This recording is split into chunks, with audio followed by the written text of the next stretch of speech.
Smile. Morning, Kristy. Morning. Good morning. Good night. Good night. All right. Hi, today is Tuesday, July 21, and we're going to be reading 1 Corinthians 12. 12. I just want to point out Uh-huh. that you have winter PJs. And Catherine's over here in a summer jumper. Because it is summer and it's hot, but the AC's on and you get cold at night. So, He's sweating yes. tonight. No, I stole at night and the morning. The morning and night I stole. You're cold? Yes. You didn't get your jacket on, man. All right. Let me. It's time to read.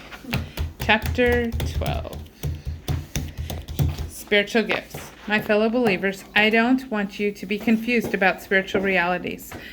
For you know full well that when you were unbelievers, you were often led astray in one way or another by your worship of idols, which are incapable of talking with you. Therefore, I want to impart to you an understanding of the following. No one speaking by the Spirit of God would ever say, Jesus is the accursed one. No one can say Jesus is the Lord Yahweh unless the Holy Spirit is speaking through him. It is the same Holy Spirit who continues to distribute many different varieties of gifts. The Lord Yahweh is one, and he is the one who apportions to believers different varieties of ministries. The same God distributes different kinds of miracles that accomplish different results through each believer's gift and ministry as he energizes and activates them. Each believer is given continuous revelation by the Holy Spirit to benefit not just himself, but all. Varieties of spiritual gifts. For example, the Spirit gives to one the gift of the word of wisdom. To another, the same Spirit gives the gift of the word of revelation knowledge. And to another, the same Spirit gives the gift of faith. And to another, the same Spirit gives the gift of healing. And to another, the power to work miracles. And to another, the gift of prophecy. And to another, the gift of discern what the Spirit is speaking. And to another, the gift of speaking different kinds of tongues. And to another, the gift of interpretation of tongues. Remember, it is the same Holy Spirit who distributes, activates, and operates these different gifts as he chooses for each believer. The one body with many parts. Just as the human body is one, though it has many parts that together form one body, so too is Christ.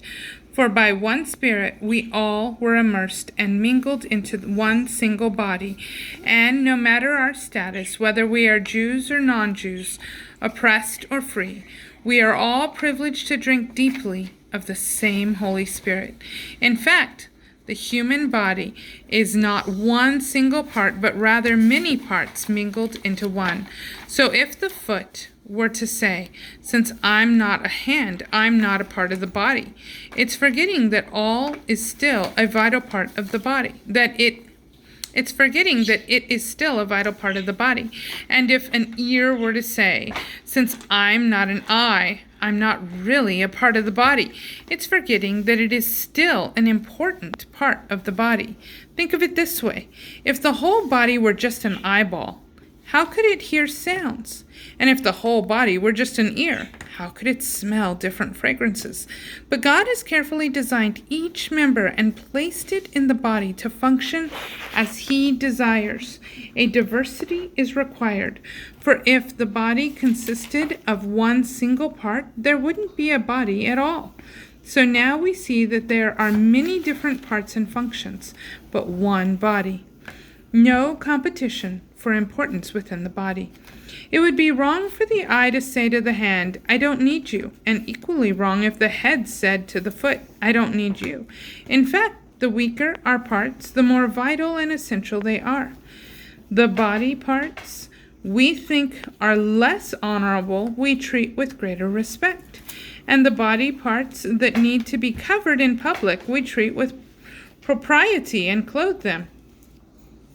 But some of our body parts don't require as much attention.